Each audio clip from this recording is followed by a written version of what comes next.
Los sueños. De introducción al psicoanálisis. Sigmund Freud. 1. Dificultades y primeras aproximaciones. Se descubrió un día que los síntomas patológicos de determinados sujetos nerviosos poseían un sentido. Descubrimiento que constituyó la base y el punto de partida del tratamiento psicoanalítico. En este tratamiento se observó después que los enfermos incluían entre sus síntomas algunos de sus sueños, y esta inclusión fue lo que hizo suponer que dichos sueños habían de poseer igualmente su sentido propio. Más que en lugar de seguir aquí este orden histórico, comenzaremos nuestra exposición por el extremo opuesto, considerando la demostración de tal sentido de los sueños como una labor preparatoria para el estudio de la neurosis. Esta inversión de orden expositivo está perfectamente justificada, pues no solamente constituye el estudio de los sueños la mejor preparación al sino que el fenómeno onírico es por sí un síntoma neurótico que presenta, además, la inapreciable ventaja de poder ser observado en todo el mundo, incluso en los individuos de salud normal. Aun cuando todos los hombres gozasen de perfecta salud, podríamos llegar por el examen de sus sueños a deducir casi todas las conclusiones a las que el análisis de las neurosis nos han conducido. De este modo llegan a ser los sueños objetos de la investigación psicoanalítica, y nos hallamos de nuevo en estas lecciones ante un fenómeno vulgar, al que, como sucedía con las funciones fallidas, con las cuales tiene además el carácter común de manifestarse incluso en los individuos más normales, se considera generalmente desprovisto de todo sentido e importancia práctica, pero los sueños se presentan a nuestro estudio en condiciones más desfavorables que las funciones fallidas. Se hallaban estas más descuidadas por la ciencia, que jamás se había dignado dirigir su atención sobre ellas. Pero el consagrarse a un estudio no constituía nada vergonzoso, e incluso podía disculparse, alegando que si bien hay cosas más importantes, pudiera ser, sin embargo, que la investigación de los actos fallidos proporcionase algunos resultados de interés. En cambio, el dedicarse a investigar los sueños es considerado no solo como una ocupación falta de todo valor práctico y absolutamente superfluo, sino como un pasatiempo censurable anticientífico y revelador de una tendencia al misticismo. Parece, en general, inverosímil que un médico se consagre al estudio de los sueños cuando la neuropatología y la psiquiatría ofrecen tantos fenómenos infinitamente más serios, tumores, a veces del volumen de una manzana, que comprimen el órgano de la vida psíquica, y hemorragias e inflamaciones crónicas, en el curso de las cuales pueden observarse por medio del microscopio las alteraciones de los tejidos. Junto a estos fenómenos resultan los sueños algo tan insignificante que no merece el honor de llegar a constituirse en objeto de una investigación. Trátase además de un objeto cuyo carácter desafía todas las exigencias de la ciencia exacta y sobre el cual el investigador no posee certeza alguna. Una idea fija, por ejemplo, se presenta a nuestros ojos con toda claridad y mostrando un contorno preciso y bien delimitado. Yo soy el emperador de la China, proclama en voz alta el enfermo. En cambio, los sueños no son a veces ni siquiera susceptibles de ser fijados en una ordenada exposición. Cuando alguien nos refiere un sueño, no poseemos garantía alguna de la exactitud de su relato, y nada nos prueba que no lo deforma al comunicarlo o añade a él detalles imaginarios procedentes de la precisión de su recuerdo. Además, la mayoría de los sueños escapa al recuerdo y no quedan de ellos en la mayoría del sujeto sino fragmentos insignificantes. Parece, pues, imposible que sobre la interpretación de estos materiales quiera fundarse una psicología científica o un método terapéutico. Sin embargo, debemos desconfiar de aquellos juicios que muestran una clara exageración, y es evidente que las objeciones contra el sueño como objeto de investigación van demasiado lejos. Los sueños, se dice, tienen una importancia insignificante. Ya hemos respondido a una objeción de este mismo género a propósito de los actos fallidos. Dijimos entonces que cosas de gran importancia pueden no manifestarse sino por muy pequeños indicios. Por otra parte, la indeterminación que tanto se reprocha a los sueños constituye un carácter peculiar de los mismos, y habremos de aceptarla sin protesta. pues como es natural no podemos prescribir a las cosas el carácter que deban presentar. Además, hay también sueños claros y definidos, y, fuera de esto, la investigación psiquiátrica recae con frecuencia sobre objetos que presentan igual indeterminación. Así sucede en numerosos casos de representaciones obsesivas, de las cuales se ocupan, sin embargo, los psiquiatras más respetables y eminentes. Recuerdo aún el último caso que de este género se me presentó en el ejercicio de mi actividad profesional. La enferma comenzó a declararme lo siguiente: siento como que si hubiera causado daño a un ser vivo. ¿A un niño? No, más bien a un perro. Tengo la impresión de haberlo arrojado desde un parque o haberlo hecho sufrir de otra manera cualquiera. Podemos evitar el inconveniente que resulta de la incertidumbre de los recuerdos referentes al sueño, establecido que no debe ser considerado como tal, sino lo que el sujeto nos relata, haciendo abstracción de todo aquello que él mismo ha podido olvidar o deformar en su recuerdo. Por último, indicaremos que no es ilícito afirmar de un modo general, que el sueño es un fenómeno sin importancia. Todos sabemos por propia experiencia que la disposición psíquica en la que despertamos después de un sueño puede mantenerse durante el día. Los médicos conocen casos en los que una enfermedad psíquica ha comenzado por un sueño y en los que el enfermo ha retenido una idea fija procedente del mismo. Cuéntese también que varios personajes históricos hallaron en sus sueños estímulos para llevar a cabo determinados actos de gran trascendencia. Resulta pues un tanto extraño este desprecio que en los círculos científicos se procesa con respecto al sueño. En este desprecio veo yo una reacción contra la importancia exagerada que a los fenómenos oníricos se dio en tiempos antiguos. La reconstrucción del pasado no es, desde luego, cosa fácil, pero podemos admitir sin vacilación que nuestros antepasados de hace 3000 años o más soñaban de la misma manera que nosotros. Sabemos asimismo que todos los pueblos antiguos han atribuido a los sueños un importante valor y lo han considerado como prácticamente utilizables, hallando en ello indicaciones relativas al futuro y dándoles el significado de presagios. En Grecia y otros pueblos orientales resultaba tan imposible una campaña militar sin intérpretes oníricos como hoy resultaría sin los medios de observación que la aviación proporciona. Cuando Alejandro Magno emprendió su expedición de conquista, llevaba en su séquito a los más respetados onirocríticos. La ciudad de Tiro, que en aquella época se hallaba situada todavía en una isla,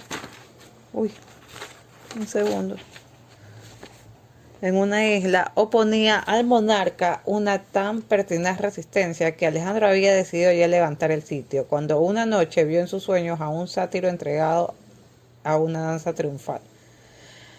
Habiendo relatado dicho sueño a su adivino, éste lo interpretó como el seguro anuncio de una victoria próxima, y Alejandro Magno ordenó en consecuencia el asalto que rindió a la ciudad. Los etruscos y los romanos se servían de otros métodos de adivinar el porvenir, pero la interpretación de los sueños continuó siendo cultivada y gozó de gran predicamento durante la época grecorromana. De la literatura que a esta cuestión se refiere, ha llegado por lo menos hasta nosotros una obra capital, el libro de Artemidoro de Daldis, escrito probablemente en la época del emperador Adriano. Lo que no puedo indicaros es cómo se produjo la decadencia del arte de interpretar los sueños y cómo estos cayeron en un total descrédito. A mi juicio no podemos atribuir tal decadencia y descrédito a los efectos del progreso intelectual, pues la sombría Edad Media conservó fielmente cosas harto más absurdas que la antigua interpretación de los sueños. El hecho es que el interés por los sueños degeneró poco a poco en superstición y halló su último refugio en el pueblo inculto. El último abuso que de la interpretación onírica ha llegado hasta nuestros días consiste en tratar de deducir de los sueños los números que saldrían premiados en las loterías. En compensación, la ciencia exacta actual se ha ocupado de los sueños repetidas veces, pero siempre con la intención de aplicar a ellos teorías fisiológicas. Los medios veían naturalmente en los sueños no un acto psíquico, sino la manifestación de la vida anímica, de excitaciones somáticas. Vince declara en 1879 que los sueños son un proceso corporal inútil, siempre patológico con frecuencia. Inútil siempre, patológico con frecuencia. Y que con respecto al alma universal y a la inmortalidad es lo que una llanura arenosa y estéril al éter azul que la domina desde inmensa altura. Maury comparó los sueños a las contracciones desordenadas del baile de San Vito, que contrastan con los movimientos coordinados del hombre normal, y una vieja comparación asimila los sueños a los sonidos que produce un individuo profano en música recorriendo con sus 10 dedos las teclas del piano. Interpretar significa hallar un sentido oculto, y naturalmente no puede hablarse de nada semejante desde el momento en que se desprecia de este modo el valor de los sueños. Litt, la descripción que de los mismos hacen Wundt, George y otros filósofos modernos, todos ellos se limitan a enumerar los puntos en los que el fenómeno onírico se desvía del pensamiento despierto y a hacer resaltar la descomposición de las asociaciones, la supresión del sentido crítico, la eliminación de todo conocimiento y todos los demás signos en los que se puede fundar un juicio adverso a toda la importancia que dicho fenómeno pudiera aspirar. La única contribución interesante que para el conocimiento de los sueños nos ha sido proporcionada por la ciencia exacta se refiere a la influencia que sobre su contenido ejercen las excitaciones corporales que se producen durante el reposo nocturno. Un actor noruego recientemente fallecido, J. Morley Bold, nos ha dejado 2 grandes volúmenes de investigaciones experimentales sobre los sueños y relativas casi exclusivamente a los efectos producidos por el desplazamiento de los miembros del durmiente. Estos trabajos son justamente apreciados como modelo de investigación exacta sobre los sueños. Más, ¿qué diría la ciencia exacta al saber que queremos intentar descubrir el sentido de los sueños? Quizás se ha pronunciado ya la ciencia sobre esta cuestión, pero no hemos de dejarnos de desalentar por su juicio, puesto a que los actos fallidos pueden tener un sentido que la investigación exacta ni siquiera sospechaba. Nada se opone a que también lo tengan los sueños. Hagamos pues nuestro el prejuicio de los antiguos y del pueblo y sigamos las huellas de los primitivos onirocríticos. Pero antes de todo, tenemos que orientar en nuestra labor y pasar revista a los dominios del sueño. ¿Qué es un sueño? Resulta difícil responder a esta pregunta como una definición y, por tanto, no intentaremos construirla, pues se trata además de algo que todo el mundo conoce. Sin embargo, deberíamos por lo menos hacer resaltar los caracteres esenciales de este fenómeno. Más, ¿dónde encontrarlos? Existen tantas diferencias de toda clase dentro de los límites del objeto de nuestra labor que tendremos que considerar como caracteres esenciales de los sueños aquellos que resulten comunes a todos ellos. Ahora bien, el primero de tales caracteres comunes a todos los sueños es el de que cuando soñamos nos hallamos dormidos.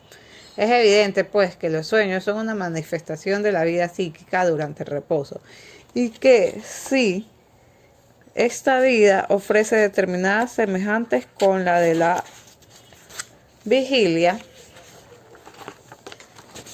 también se separa de ella por considerables diferencias. Tal era la definición de Aristóteles. Es posible que entre el sueño y el estado de reposo existan relaciones aún más estrechas. Muchas veces es un sueño lo que nos hace despertar y otras se inicia el mismo inmediatamente antes de un despertar espontáneo o cuando hay algo que viene a interrumpir violentamente nuestro reposo. De este modo, el fenómeno onírico se nos muestra como un estado intermedio entre el reposo y la vigilia, planteándonos ante todo el problema de la naturaleza del acto de dormir. ¿Es este un problema fisiológico o biológico aún muy discutido y discutible? No podemos decidir todavía nada con respecto a él, pero a mi juicio podemos intentar caracterizar el reposo desde el punto de vista psicológico. El reposo es un estado en el que el durmiente no quiere saber nada del mundo exterior, habiendo desligado del mismo todo su interés, retirándonos precisamente del mundo exterior y protegiéndonos contra las excitaciones que de él preceden. Es como nos sumimos en el reposo. Nos dormimos cuando nos hallamos fatigados del mundo exterior y de sus excitaciones y durmiéndonos le decimos, déjame en paz, pues quiero dormir. Por el contrario, el niño suele decir, no quiero irme a dormir todavía, no estoy fatigado, quiero jugar aún un otro poco. La tendencia biológica de reposo parece pues consistir en el descanso y su carácter psicológico en la extinción del interés por el mundo exterior. Uno de los caracteres de nuestra relación con este mundo, al cual hemos venido sin una expresa voluntad por nuestra parte, es el de que no podemos soportarlos de una manera ininterrumpida. Y por tanto tenemos que volvernos a sumir temporalmente en el estado que nos hallábamos antes de nacer, en la época de nuestra existencia intrauterina. Por lo menos nos creamos condiciones por completo análogas a las de esta existencia, o sea, las de calor, oscuridad y ausencia de excitaciones. Además de esto, muchos de nosotros se envuelven estrechamente en las sábanas y dan a su cuerpo durante el reposo una actitud similar a la del feto en el seno materno. Diríase que aún en el estado adulto no pertenecemos al mundo sino en 2/3 partes de nuestra individualidad y que en otra tercera parte es como que si todavía no hubiéramos nacido. En estas condiciones, cada despertar matinal es para nosotros como un nuevo nacimiento y cuando nuestro reposo ha sido tranquilo y reparador, decimos al despertar que nos encontramos como que si acabáramos de nacer. Claro es que al decir esto nos hacemos sin duda una idea falsa de la sensación general del recién nacido, pues es sospechable que éste se sienta muy a disgusto. Mas también llamamos con igual impropiedad al acto del nacimiento ver por primera vez la luz del día. Si la naturaleza del reposo es la que acabamos de exponer, el fenómeno onírico, lejos de deber formar parte de él, se nos muestra más bien como un accesorio inoportuno. Tal es, en efecto, la opinión general según la cual el reposo sin sueño es el más reparador y único verdadero.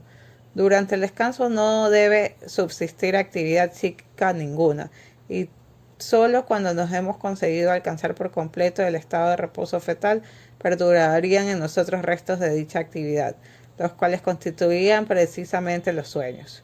Mas siendo así, no necesitaríamos buscar en ello sentido alguno. En las funciones fallidas la situación era distinta, pues se trataba de actividades correspondientes a la vida despierta. Pero cuando dormimos, después de haber conseguido suprimir nuestra actividad psíquica, con excepción de algunos restos, no hay razón alguna para que los mismos posean un sentido, el cual no sería además imposible utilizar, dado que la mayor parte de nuestra vida psíquica se halla dormida. No podría pues tratarse sino de reacciones convulsiformes o de fenómenos psíquicos provocados directamente por un estímulo somático.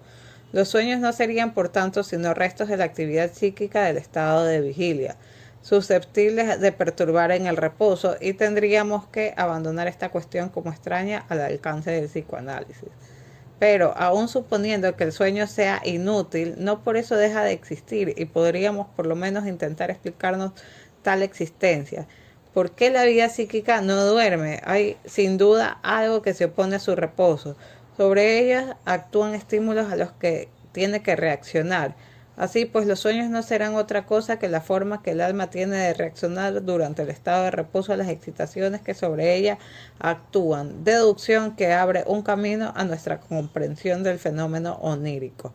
Habremos pues de investigar en diferentes sueños cuáles son las excitaciones que tienden a perturbar el reposo y a las que el durmiente reacciona por medio del fenómeno onírico. Las consideraciones que anteceden nos han llevado a descubrir el primer carácter común de los sueños, pero estos presentan todavía un segundo carácter de este género, que resulta harto más difícil de establecer y describir. Los procesos psicológicos del reposo difieren por completo de la vida despierta. En el estado de reposo asistimos a muchos sucesos en cuya realidad creemos mientras dormimos, aunque lo único real que en ellos hay es que quizá la presencia de una excitación perturbadora. Dichos sueños se nos presentan predominantemente en forma de imágenes visuales acompañadas algunas veces de sentimientos, ideas e impresiones. Pueden, pues, intervenir en nuestros sueños sentidos diferentes del de la vista, pero siempre dominan en ellos las imágenes visuales. De este modo, parte de la dificultad con la que tropezamos para exponerlos en un relato verbal proviene de tener que traducir las imágenes en palabras. Podía dibujarnos mis sueños, dice con frecuencia el sujeto, pero no sé cómo contarlos. No se trata aquí en realidad de una actividad psíquica reducida, como lo es la del mantecato comparada con la del hombre de genio, sino de algo cualitativamente diferente, sin que pueda decirse en qué consiste tal diferencia. Fechner formula en una de sus obras la hipótesis de que la escena en la que se desarrollan los sueños en el alma no es la misma de las representaciones de la vida despierta, hipótesis que nos desorienta y nos parece incomprensible, pero que expresa muy bien aquella impresión de extrañeza que nos deja la mayor parte de los sueños. Tampoco la comparación de la actividad onírica con los efectos obtenidos en un piano por una mano inexperta en música resulta ya inaplicable, pues el instrumento musical producirá siempre que una mano recorra al azar su teclado los mismos sonidos, sin reunirlos nunca en una melodía. Para lo sucesivo habremos de tener siempre presente el segundo carácter común que aquí hemos establecido, aunque permanezca oscuro e incomprendido. ¿Tendrán todavía los sueños otros caracteres comunes? Por mi parte, no he podido hallar más y no encuentro ya entre ellos sino diferencias, tanto en lo que concierne a la duración aparente como a su precisión, a la intervención de las emociones, a la persistencia, etc. Todo se muestra muy diferente de lo que pudiéramos esperar si no se tratase más de una defensa forzada, momentánea y espasmódica contra una excitación. Por lo que respecta a lo que pudiéramos calificar de dimensiones de los sueños, existen algunos muy breves que se componen de una sola o muy pocas imágenes y no contienen sino una idea o una palabra. Y hay otros cuyo contenido es extraordinariamente amplio y que se desarrollan como verdaderas novelas durando en apariencia largo tiempo. Hay sueños tan precisos como los sucesos de la vida real, tanto que al despertar tenemos la necesidad de cierto tiempo para darnos cuenta de que no se ha tratado sino de un sueño. En cambio hay otros indeciblemente débiles y borrosos, e incluso en un solo y único sueño se encuentran a veces partes de una gran precisión al lado de otras inaprensibles vagas. Existen sueños llenos de sentido, o por lo menos coherentes, y hasta ingeniosísimos y de una fantástica belleza.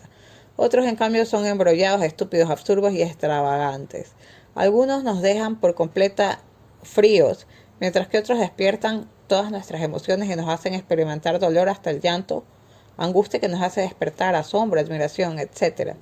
La mayor parte de los sueños quedan olvidados inmediatamente después del despertar o, si se mantienen vivos durante el día, palidecen cada vez más y al llegar a la noche presentan grandes lagunas.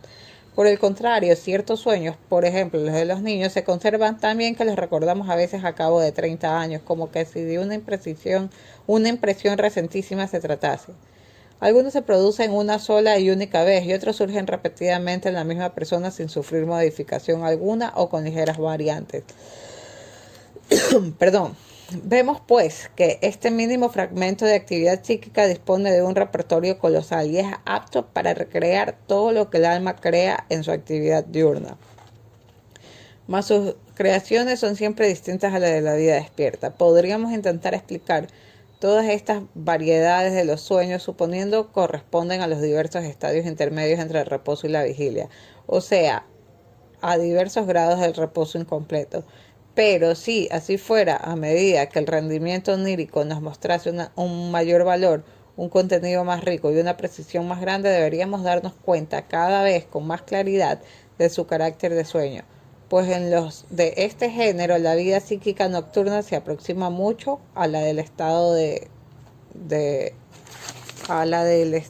vigilia y sobre todo no deberían aparecer en ellos el lado de fragmentos precisos y razonables, otros por completo nebulosos y absurdos, seguidos a su vez por nuevos fragmentos precisos. Admitir la explicación que acabamos de enunciar sería atribuir a nuestra alma la facultad de cambiar la profundidad de su reposo con una velocidad y una facilidad inadmisibles. Podemos pues rechazar tal aplicación demasiado fácil para el problema tan complicado.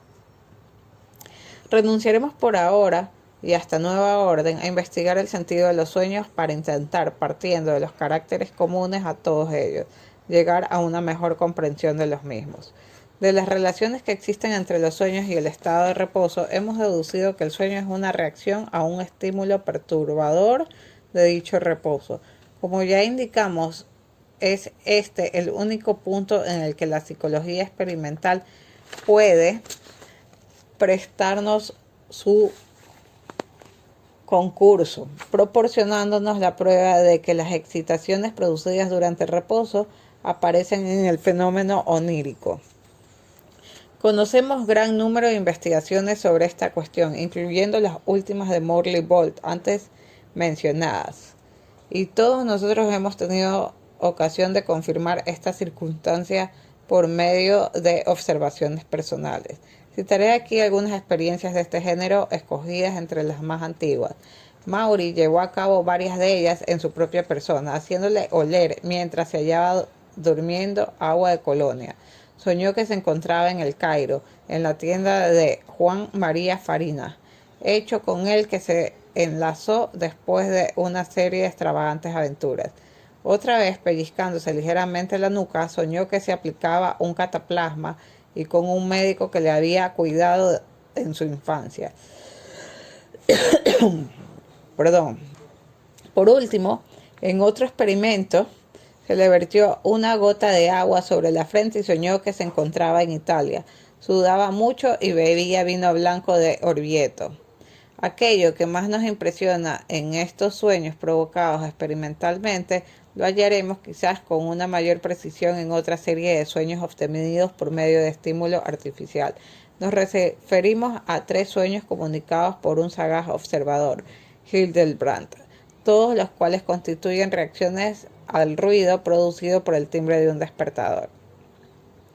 En una mañana de primavera, paseo a través de los verdes campos en dirección a un pueblo vecino cuyos habitantes veo dirigirse vestidos de fiesta y formando numerosos grupos hacia la iglesia con el libro de misa en la mano. Es en efecto domingo y la primera misa debe comenzar dentro de pocos minutos. Decido asistir a ella, pero como hace mucho calor entro para reposar en el cementerio que rodea la iglesia. Mientras me dedico a leer diversas inscripciones funerarias, oigo al campanero subir al campanario y veo en lo alto del mismo la pequeña campana pueblerina que debe anunciar dentro de poco comienzo del servicio divino. Durante algunos instantes la campana permanece inmóvil, pero luego comienza a moverse y de repente sus sones llegan a hacerse tan claros y agudos que ponen fin a mi sueño. Al despertar oigo a mi lado el timbre del despertador. Otra combinación. Es un claro día de invierno y las calles se hallan cubiertas por una especie capa de nieve.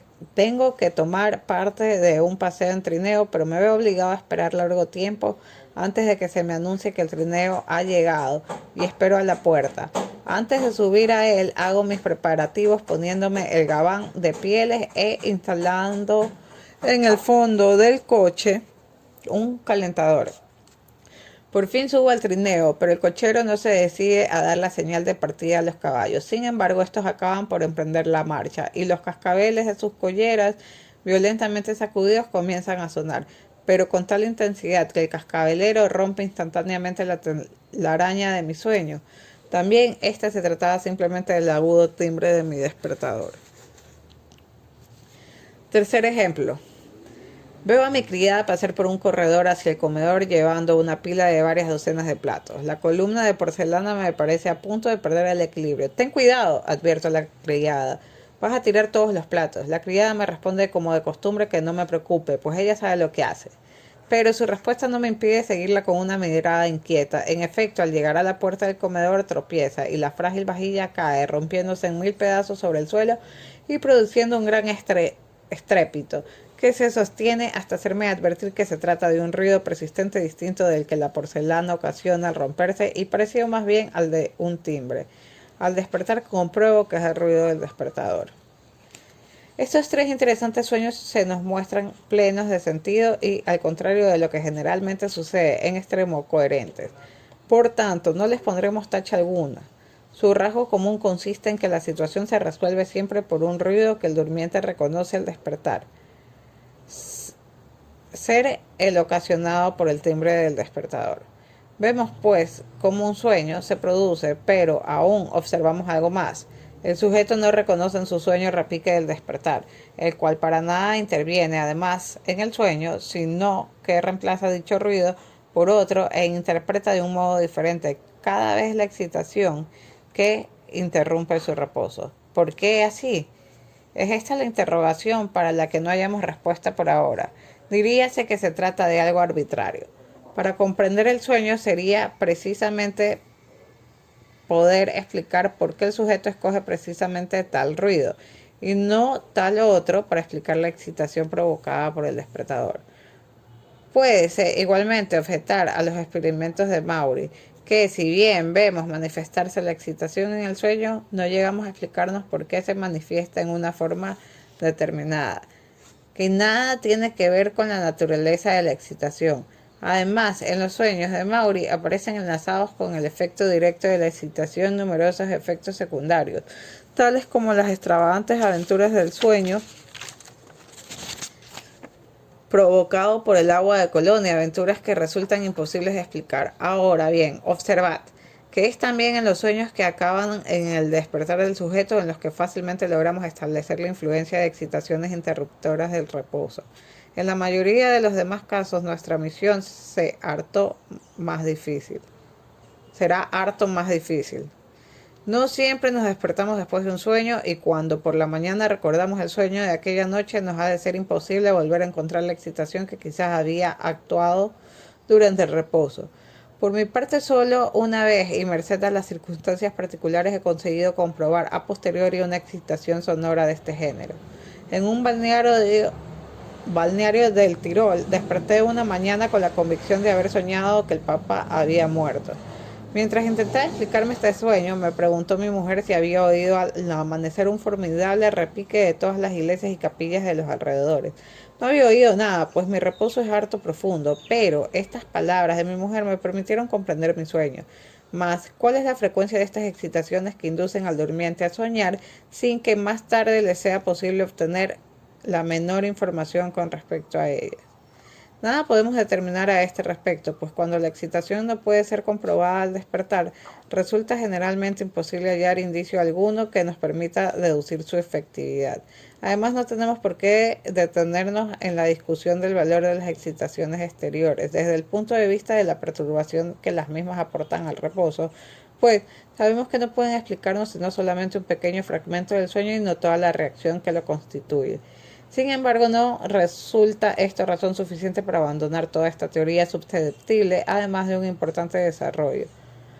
Poco importa en el fondo la causa que perturba el reposo e incita al fenómeno onírico. Si esta causa no es siempre una excitación sensorial procedente del exterior, puede tratarse también de una excitación senestética procedente de los órganos internos. Esta última hipótesis parece muy probable y responde a la concepción popular de la génesis en los sueños. Así, habréis oído decir muchas veces que los sueños provienen del estómago, pero también en este caso puede suceder, desgraciadamente, que una excitación senestésica haya actuado durante la noche, no deje por la mañana huella alguna y quede, por tanto, oculta toda investigación. No queremos, sin embargo, despreciar las excelentes, numerosas experiencias que testimonian en favor de la conexión de los sueños con las excitaciones internas. Constituye en general un hecho incontestable que el estado de los órganos internos es susceptible de influir sobre los sueños. Las reacciones que existen entre el contenido de determinados sueños y la acumulación de orina en la vejiga o la excitación de los órganos genitales no pueden dejar de reconocerse. Más de estos casos evidentes se pasa a otros en los que el contenido del sueño no nos autoriza sino a formular la hipótesis, más o menos justificada, de que tales excitaciones anestésicas hayan podido intervenir en su génesis, pues solo hallamos en dicho contenido algunos elementos que podemos considerar como una elaboración, una representación o una interpretación de excitaciones de dicho género. Scherner, que se ha ocupado mucho de los sueños, 1861, defendió particularmente esta motivación de los mismos por excitaciones procedentes de los órganos internos y ha citado en apoyo de su tesis algunos bellos ejemplos. En uno de ellos ve frente a frente, en actitud de lucha, dos filas de bellos muchachos de cabellos rubios y pálido rostro, que al poco tiempo se precipitan unos sobre otros, atacándose mutuamente para separarse luego de nuevo. volver a una posición primitiva y recomenzar otra vez el combate. La primera interpretación que para este sueño hallamos es la de que dos hileras de muchachos son una representación simbólica de las dos filas de dientes, interpretación que queda confirmada por el hecho que el durmiente, se ve poco después extrayéndose una larga muela de la mandíbula. No menos plausible se nos muestra la explicación que atribuye a una irritación intestinal en el sueño en el que el autor vio largos corredores sinuosos y estrechos. Podemos pues admitir con Scherner que el sueño busca, ante todo, representar el órgano que envía la excitación por objetos a él semejantes. Debemos, pues, hallarnos dispuestos a conceder que las excitaciones internas son susceptibles de desempeñar con respecto a los sueños la misma misión que las procedentes del exterior. Desgraciadamente, su valoración se encuentra sujeta a las mismas objeciones. En un gran número de casos, la interpretación de un sueño por una excitación interna es insegura o indemostrable, y solo ciertos sueños permiten sospechar la participación en su génesis de excitaciones procedentes de un órgano interno. Por último, al igual de la excitación sensorial externa, la excitación de un órgano interno no explica del sueño más que aquello que corresponde a la reacción directa al estímulo y nos deja en la incertidumbre de lo que respecta a la procedencia de los restantes elementos del sueño. Observemos, sin embargo, una particularidad de la vida onírica que podemos deducir del estudio de las excitaciones. El sueño no reproduce fielmente el estímulo, sino que lo elabora, lo designa por una alusión, lo incluye en un conjunto determinado o lo reemplaza por algo distinto. Esta parte de la elaboración del sueño tiene que atraer intensamente nuestro interés por ser la que más puede aproximarnos al conocimiento del fenómeno onírico. Aquello que realizamos estimulados por determinadas circunstancias puede muy bien rebasar los límites de las mismas. El Macbeth de Shakespeare es una obra de circunstancias escritas con ocasión del advenimiento de un rey que fue el primero que reunió sobre su cabeza las coronas de los 3 países británicos. Pero esta circunstancia histórica no agota ni mucho menos el contenido de la obra, ni explica su grandeza y sus enigmas. Análogamente, puede ser que las excitaciones exteriores e interiores que actúan sobre el durmiente no sirvan sino para poner en marcha el sueño sin revelarnos nada de su esencia. El otro carácter común a todos los sueños, o sea, su singularidad psíquica, es, en primer lugar, harto difícil de comprender y, además, no ofrece punto de apoyo alguno para ulteriores investigaciones. La mayor parte de las veces, los sucesos que el sueño compone tienen forma visual y las excitaciones no nos dan la explicación de este hecho. Lo que en el sueño experimentamos es realmente la excitación y, de ser así, ¿por qué el sueño es predominantemente visual cuando la excitación ocular no aparece como estímulo del sueño sino en rarísimos casos? Y cuando soñamos con una conversación o un discurso, ¿puede acaso probarse que durante el reposo ha llegado a nuestros oídos un diálogo o cualquier otro ruido semejante? He de permitirme rechazar enérgicamente esta hipótesis.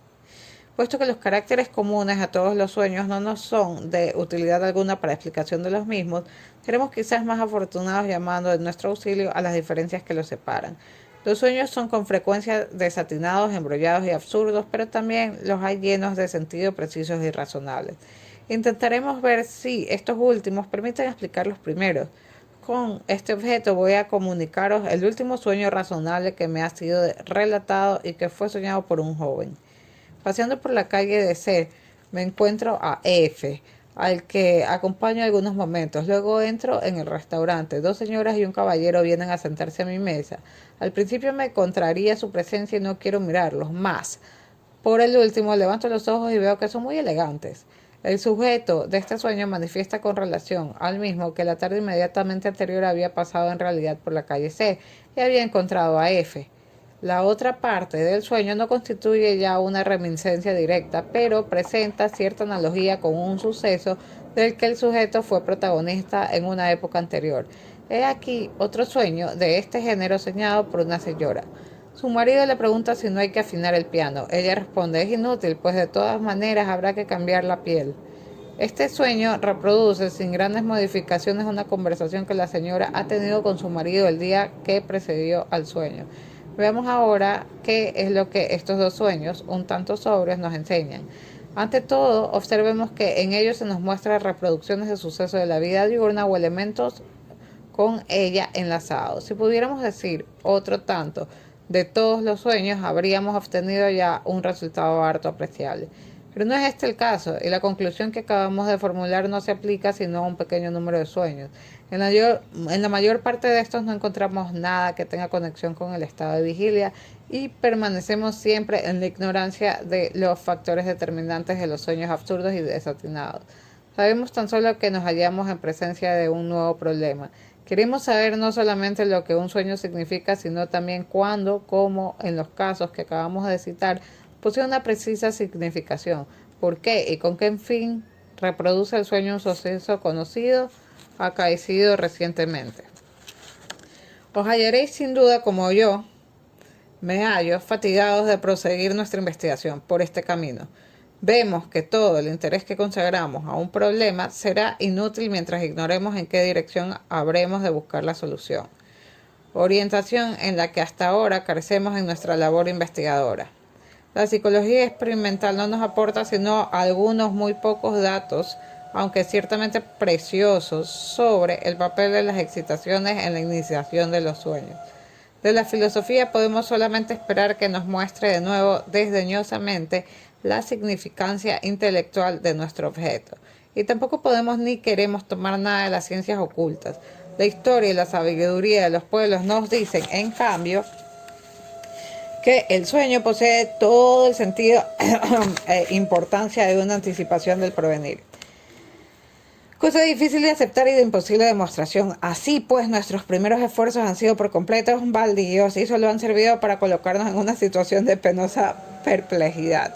Más, contra todo lo que pudiéramos esperar, hallamos un auxilio en algo correspondiente a un sector que aún no habíamos examinado, el lenguaje, que no debe nada a la casualidad, sino que constituye, por decirlo así, la cristalización de conocimientos acumulados. El lenguaje, decimos que no debe, sin embargo, ser utilizado sin precauciones. Nos habla de sueños diurnos. Esto es, de aquellos productos de la imaginación, fenómenos muy generales que se observan tanto en las personas sanas como en los enfermos y que cada uno puede fácilmente estudiar en sí mismo.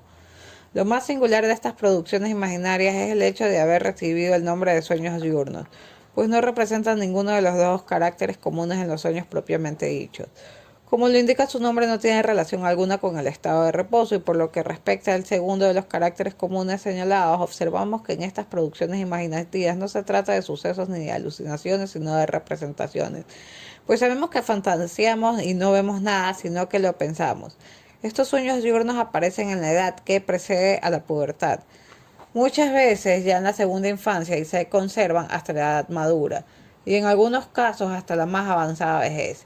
El contenido de estas fantasías obedece a una motivación harto transparente. Trátase de escenas y sucesos en los cuales el egoísmo, la ambición, la necesidad de potencia o los deseos eróticos del soñador hayan satisfacción. En los jóvenes dominan los sueños de ambición y en las mujeres que ponen toda la suya por los éxitos amorosos ocupan el primer lugar los sueños eróticos. Pero a la mayor frecuencia se advierte también la necesidad erótica en el segundo término de los sueños masculinos. Todos los éxitos y hechos heroicos de estos soñadores no tienen por objeto sino conquistarle la admiración y los favores a las mujeres. Aparte de esto, los sueños diurnos son muy variados y sufren diversas suertes. Muchos de ellos son abandonados y sustituidos al cabo de poco tiempo, mientras que otros se conservan y desarrollan formando largas historias que van adaptándose a las modificaciones de la vida del sujeto, marchando, por decirlo así, con el tiempo y recibiendo de la marca que testimonia la influencia de cada situación. Estos sueños diurnos son la mayor materia bruta de la producción poética, pues sometiéndolos a determinadas transformaciones y abreviaciones y revistiéndolos con determinados ropajes es como el poeta crea las situaciones que incluye luego en sus novelas, sus cuentos o sus obras teatrales. Pero siempre el soñador en persona, quien directamente o por identificación manifiesta con otro, es el héroe de sus sueños diurnos, los cuales deben quizás su nombre al hecho de que, en lo que concierne a sus relaciones con la realidad, no deben ser considerados como más reales que los sueños propiamente dichos. Puede ser también que esta comunidad de nombre posee sobre un carácter psíquico que no conocemos todavía. Por último, es también posible que nos equivoquemos al atribuir tal importancia a esta comunidad de nombres. Problemas son estos que quizás más adelante podamos dilucidar.